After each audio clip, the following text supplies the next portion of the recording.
the Rise Up See Red podcast, all about the Arizona Cardinals and the NFL, featuring insider and outsider perspectives. Enjoy the best hour of Cardinals talk on the web. Now here are your hosts, Jess Root and Seth Cox.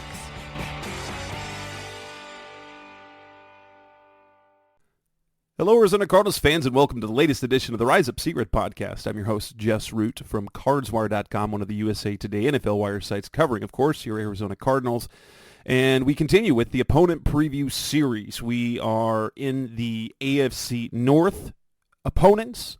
The Cardinals play the 4 AFC North teams this coming season, one of them being the Cincinnati Bengals. They will face them at home in Week 5. Joe Burrow and company come to town. First time since 2019, I believe.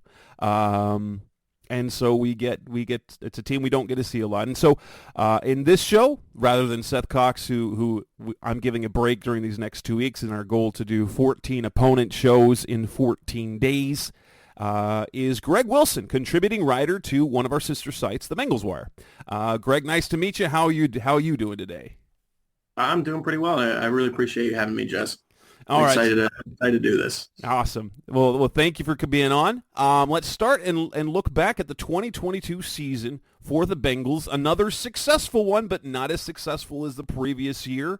They were coming off of a Super Bowl appearance against the LA Rams, in which they lost, and they were good. Again, they went 12-4 in the regular season and made it to the NFC Championship game, only to falter late against the Kansas City Chiefs as Patrick Mahomes mustered another comeback, showing his greatness. What would you say about the 2022 season? Did it meet, did it fall short, or did it exceed expectations for the team? Well, I mean, it's tough to say that an AFC Championship falls short of expectations. So I got to say, at the very least, it met expectations, because you can't just expect to beat Patrick Mahomes and the Chiefs every single time you play him, which, the Bengals were almost doing that before the AFC Championship last year. But, 12-4 AFC Championship, only losing by a field goal late in the game, you can't really expect much more. Burrow was great. He took a little bit of a step forward. The defense was great, that Lou Anarumo defense.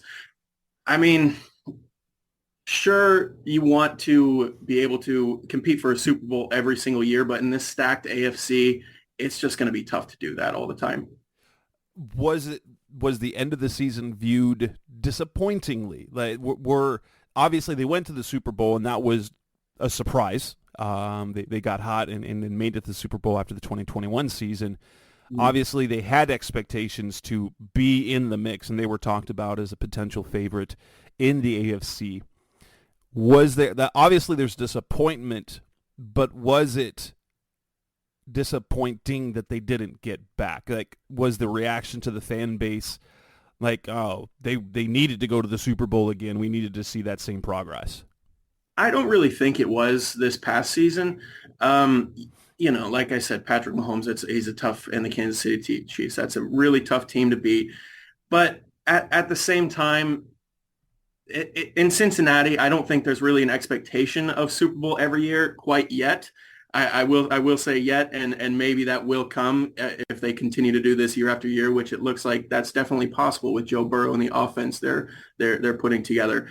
But it just, you can't really say an AFC Championship is that much of a disappointment. I don't think the fans were too disappointed. The biggest disappointment was there's kind of this rivalry that's becoming a thing between them and the Chiefs. And I think the bigger disappointment was the fact that it was them that they lost to, not the fact that they didn't make the Super Bowl, but the fact that it was the Chiefs that did it. I think that was more of a disappointment for the fans than the fact that they lost. It was who they lost to. And makes sense. It's kind of even though they're not in the same division, but it's kind of like the big brother, little brother type thing, because Mahomes has accomplished so much, and then Burrow got the best of him the previous year, but then big brother's like, nope. Yeah, we're still better. Looking at last season, what were the high points and the highlights? What were the greatest positives that you saw out of the team in 2022? I mean, the greatest positives were the defense. Honestly, they were expected to be pretty good, but I think they really stepped up above what they were expected to do. The Lou Anarumo, he's been absolutely great. And honestly, it's surprising that he hasn't been picked up for a head coaching position yet anywhere.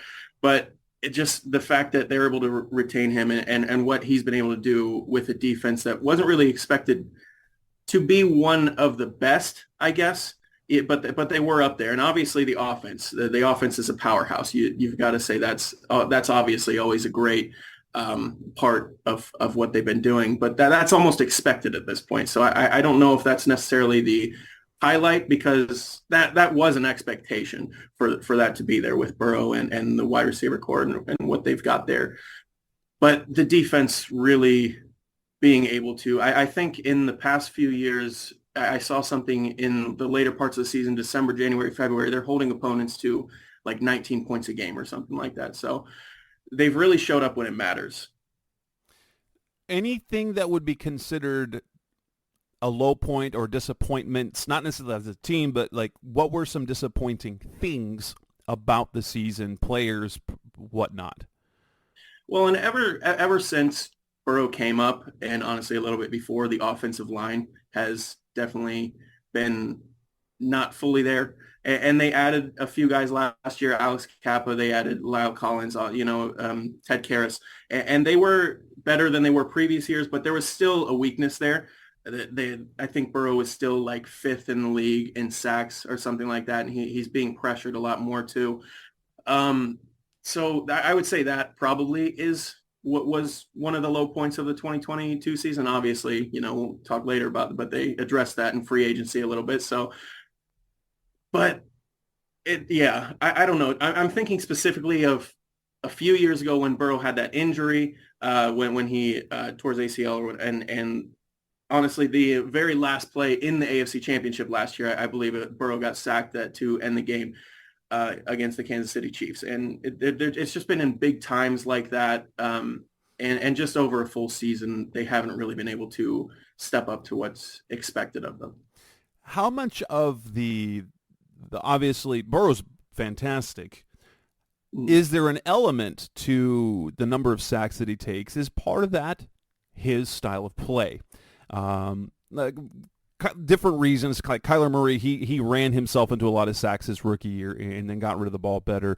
But looking back at Cardinals, fans will remember back with Kurt Warner, he would take a lot of sacks because he would wait. And it wasn't necessarily because the offensive line was bad, but because he was extra patient until the point he was waiting for something to happen and almost invited extra hits that he didn't need to take. How much is it offensive line play, and how much is it Burrow's style of play? That definitely is part of it, Burrow's style of play. And, he wants to extend a play as long as he possibly can. He wants to, have the option to check down if he needs to. And I think you get that kind of with a lot of young quarterbacks, and he's growing out of that a little bit, which, the offensive line improving and him getting better, knowing when to give up on a play, throw it away. Those both are parts of why the sacks are kind of becoming less and less common, I think. But I do think that it definitely has been at least some part of it. He wants to extend a play. He wants to be able to get those first downs. And a lot of the times that is something that, you can't really be upset about because it works. Joe Burrow makes it work. He's great at stuff like that. But I do think it was a lot of the offensive line because there were also injury issues last year at the same time. So I don't know if I would say it was mostly the offensive line, but at the very least, it was like a 50-50 thing. I don't know. Coming up next on the Rise Up See Red podcast, the best hour of Cardinals talk on the web. Let's move on and talk about the offseason, free agency, and the draft. That's coming up next on Rise Up See Red.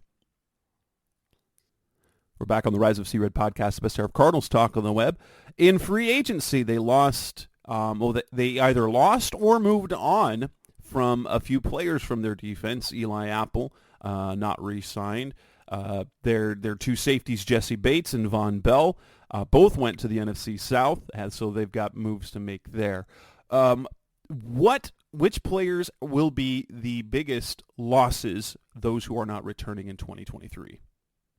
Definitely that secondary that you mentioned, Jesse Bates and Von Bell, really to be specific, those I think are going to be the two biggest losses. I think that's where their biggest downgrade is in coming into the 2023 season. I mean, they have been great.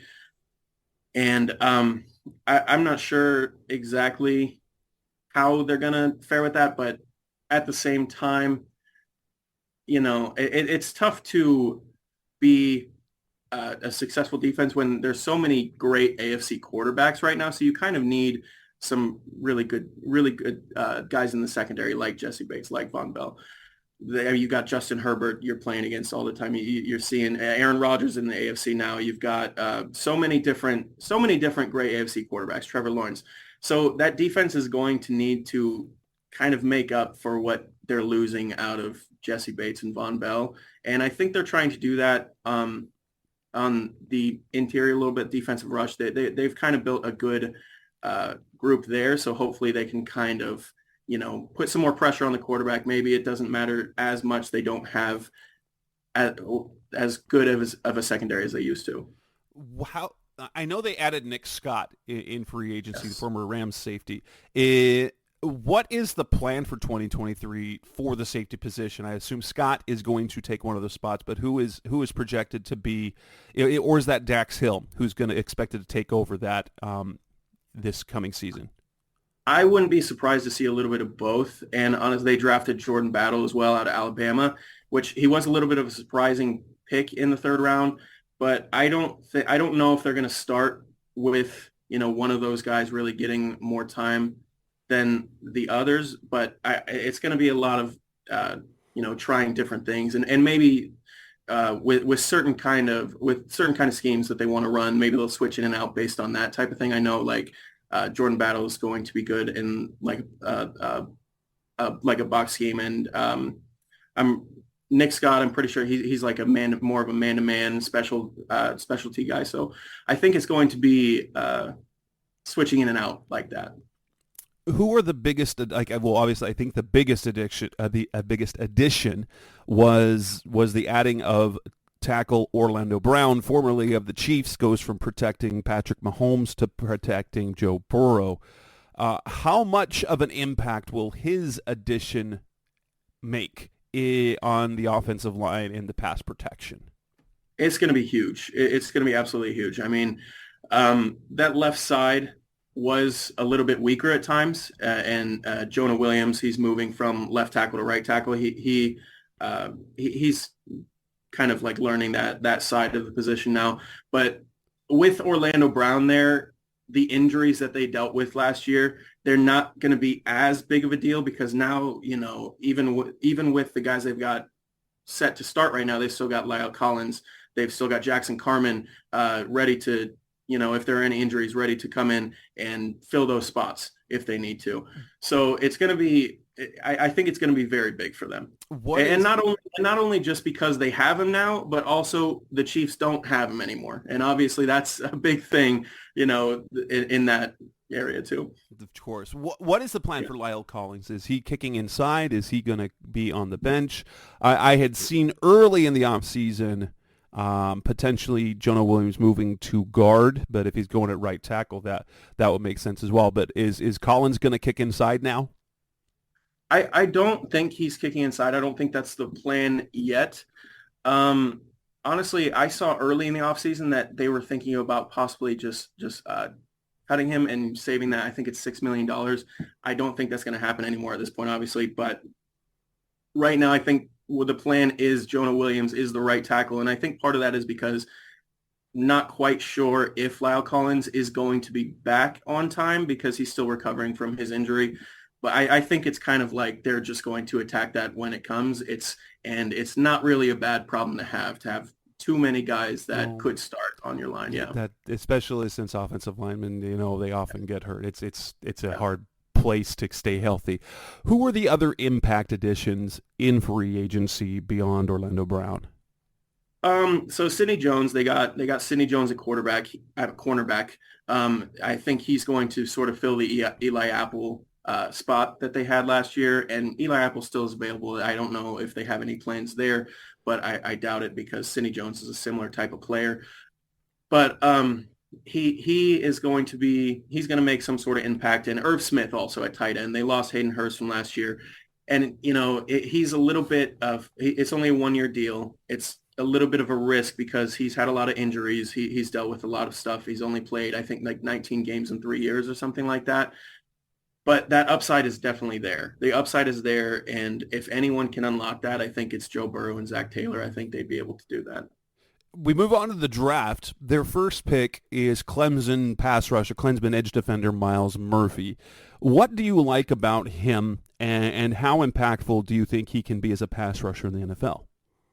I like Myles Murphy a lot. Honestly, if you would have told Bengals fans a year ago that they would be able to get Myles Murphy at 28, I think they would have been very happy. And obviously, his past season at Clemson wasn't as great as he was previously, but he still got that talent and he still got that work ethic. Ever since he's been with the Bengals, teammates are really speaking highly of him. He's being pushed hard and he's been very explosive. And I think he's been mostly with the second team so far, but he's hanging with the first team at the same time. So he's really been able to, join that group of, he's been able to join that group of like Sam Hubbard, Trey Hendrickson, Joseph Osai, a great pass rush already.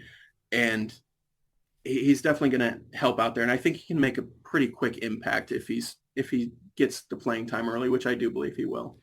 I was reminded I forgot about Joseph Osai, the former Texas guy. How has he, I know his penalty at the end of that game was kind of critical and he was very down on himself. Is he mentally in a place to move on and contribute in 2023? Yeah, I definitely think so. I mean, it was a big slip, big mess up, big mistake, but they're NFL players. That kind of stuff happens. And I think they all realize that. I think he's ready to move on. They've got a whole nother season. They've got another chance to make it back. They've got another chance to win a Super Bowl. So I think they're ready to do that. Round 2, Michigan cornerback DJ Turner. You already mentioned Alabama safety Jordan Battle in round 3. Purdue wideout Charlie Jones in round 4. Illinois running back Chase Brown in round 5. A pair of round 6 picks. Princeton receiver Andre Yosivas and punter Brad Robbins out of Michigan, going with the draft pick of a punter. Lastly, Miami cornerback DJ Ivey in round 7. Of those picks, we already talked about Myles Murphy and a little bit about Battle, but of the remaining picks after Murphy, who is likely to have an impact this coming season, and who are going to who's going to have a significant contribution this season, who might have a bit part, and who are the picks for the future? I think that, those early picks, DJ Turner, Jordan Battle, I think, especially because of what they lost in the secondary, I think those two guys are probably the most likely to make the quickest impact.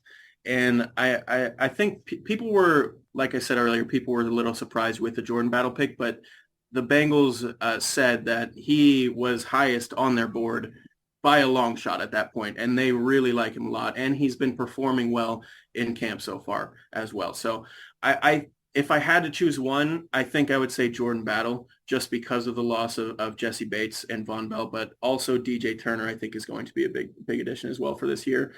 For the future, I do think, the wide receivers are definitely more looking into the future, because I think Tyler Boyd's on his last year of his contract. So is T. Higgins, and Jamar Chase is still on that rookie contract. They're wanting to extend Jamar Chase and hopefully T. Higgins, and we'll see what happens with Tyler Boyd, but that's not as sure of a thing.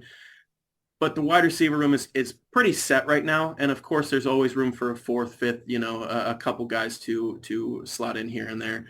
And I think that'll be probably Charlie Jones this year, if that is available. But yeah, Iosivas and Charlie Jones, those are definitely more of the future picks, just in case they're not able to lock up those wide receivers. They're hoping though they can fill those spots. Did Cincinnati need a punter, which leading to the selection of Robinson? Is he going to be on the battle for the roster, or does it look like he will be their punter this coming season?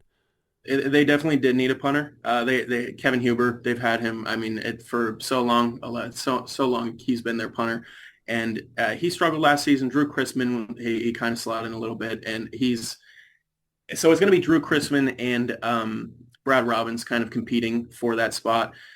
I think what it seems like right now is Robbins is the favorite for that, but it is still a competition. So I do think they did need. That obviously they could have gone about that another way, but it wasn't a bad pick either to take Robbins there. I don't think. Coming up next on the Rise Up See Red podcast, best of Cardinals Talk on the Web. Let's move ahead and talk about the 2023 season for the Bengals, their expectations, and how they match up against Arizona in Week 5. That's coming up next on Rise Up See Red. We're back on the Rise Up See Red podcast, the best of Cardinals Talk on the Web. Looking ahead to the 2023 season, the Bengals are one of the favorites in the AFC, are considered Super Bowl contenders. What is the expectation for the Bengals in 2023? Would another AFC Championship loss or Super Bowl loss be enough? Is there an elevated level of expectation to where if they don't win a Super Bowl, that it will be bad, or that's kind of what everyone expects? I definitely think that expectation is here at this point, and it's tough to say because the Bengals, they don't have a Super Bowl in their history, so it's tough to say we need a Super Bowl or else this season is a failure. But I do think that's where they are at this point. I think this is the best team they've had in the time that they've had Joe Burrow and also Zach Taylor and the same coaching staff that they've been able to keep around for, I think, 5 years now. I think this is the best team that they've been able to put together, and they've been there for the past 2 years. I think, honestly, and of course, it's still a successful season if you're able to make it AFC Championship, Super Bowl. If you're able to make it there and lose, that's, of course, a successful season. But I think fans at this point, they want that Super Bowl. I think it's time for that. They came a few minutes or like however you want to view it, maybe a pass interference call away from the Super Bowl in 2021. And they were just a field goal away from making it to another Super Bowl last year. So I think the expectation is definitely there at this point. And it's hard to say it'll be a failure if they don't do it. But the expectation is at the very least an AFC championship to make it there again at this point. So their ceiling is obviously a championship with how this roster is set and the success they've already had. What do you think their ceiling is in terms of wins for the regular season? In terms of wins for the regular season, oh man, that is a tough one because the AFC North is always a tough division. And obviously, then they're playing that first place schedule. They've got like the 49ers, they've got the Bills, they've got a bunch of tough teams. But if you're looking strictly at their ceiling, I think their ceiling could possibly be 14, 15 wins. I mean, they're going to lose a couple games. They've got a tough schedule. But if they play as well as they possibly can, their ceiling is up there for sure. So reasonable expectations would be another division win. Yes. Deep playoff run with the ceiling being a championship, but reasonable expectations. Win the division, get deep into the playoffs. What do you think their floor is? Except for injuries. So we're not saying like if Joe Burrow gets hurt, which would be catastrophic. But if the team underperforms, what do you think their worst case scenario is in 2023? I think their worst case scenario, honestly, with this team, I really don't see them missing the playoffs. So I think worst case scenario is still a wild card spot is what I see for this team. And losing a wild card game, I think that's worse. I really do think that's worst case scenario if big players stay healthy, which, that's absolutely what a great thing for Bengals fans to be able to hear and to be able to think. Must be nice. It certainly must be nice to have a floor of making it to the playoffs. Yeah. And the ceiling of winning a Super Bowl, blah, blah, blah. Yeah, rough life, Bengals fans. Oh, I know. I mean, Bengals fans have suffered forever. Now, they come to town. They face the Cardinals in Week 5 on the road in Phoenix, Glendale, technically. How do Bengals fans perceive that game on the schedule? Is that one of those games where they look at that's a definite win / expected win? Is it a hopeful win? And then below that, I'm not going to go because no one is looking at the Cardinals as a possible loss. Honestly, I think every person in the NFL who is a fan of a team, if they have the Cardinals on the schedule, they're already penciling in a win for that game. But what is the perception, at least for that game? Is that a game where they've already chalked up, like fans have already chalked up a win in that one? I do definitely think so. I mean, at all the power rankings I'm seeing, I think I'm seeing a lot of Cardinals at 32. I'm seeing a lot of Cardinals at 32, Bengals around like 3 or 4. Fans are definitely looking at that week on the schedule, and I think they're probably just skipping over a little bit. So I look at that game for the Cardinals, and that's one of they have a handful of no chance games. I think that's a no chance game, and especially because I think that might be the absolute earliest that Kyler would be back. But I think it's still going to be like Colt McCoy, and if it's Colt McCoy versus Joe Burrow, you know, as much as we love and respect Colt McCoy here, that's not a matchup you want. I consider the Bengals game a no chance game. Now, there's always a chance in the NFL. Like literally anything can happen any week. But when you're looking at the type of games on the schedule, I kind of see the Cardinals game against the Cowboys, the Eagles. Both games against San Francisco pretty much, and Cincinnati is there. Yeah, no, there's no chance. Yeah, I mean, like you said, anything can happen any week, especially it's in Arizona, right? So it's an away game. It's, so anything can happen, sure. But definitely fans are looking at that as a sure thing for the Bengals. And the Bengals, in the past couple of years, when it comes to those games against, teams that on paper are not as good or are not really close to them in talent-wise, they win those games, and it's not normally close either in the past couple of years. Joe Burrow shows up how he's supposed to normally, when he's supposed to. And, everyone has their struggles, but in those games, I think he threw for like 480 yards against the Falcons last year. I don't know. I'm not saying I'm expecting that exactly, but he shows up when he's supposed to. We're going to see a 50 burger. I don't know if that's we can expect that, but thank you, Logan. Logan Wilson. I'm Logan Wilson. Yeah. Jeez, you're not Logan Wilson. You're Greg Wilson. Bengals, Logan Wilson, whatever. But Logan, thank you so much for your time. This will wrap up this edition of the Rise Up C-Red podcast, special of Cardinals Talk on the web. Greg, how can obviously you can find some of your work on the Bengals Wire? Where else can we find your work and your social media? So I haven't been super active recently. I'm definitely going to, start getting back onto Twitter a little bit more. Really all I do is post, some of my stuff from Bengals Wire.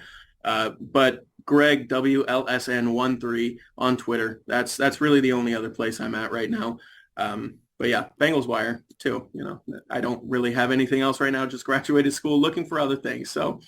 Awesome. Well, Greg, appreciate your time as always. That wraps up this edition of the show. We will be back again with another opponent preview, probably tomorrow, as we go through the AFC North and then on to the NFC East games. Thanks for listening as always. We'll be back again soon.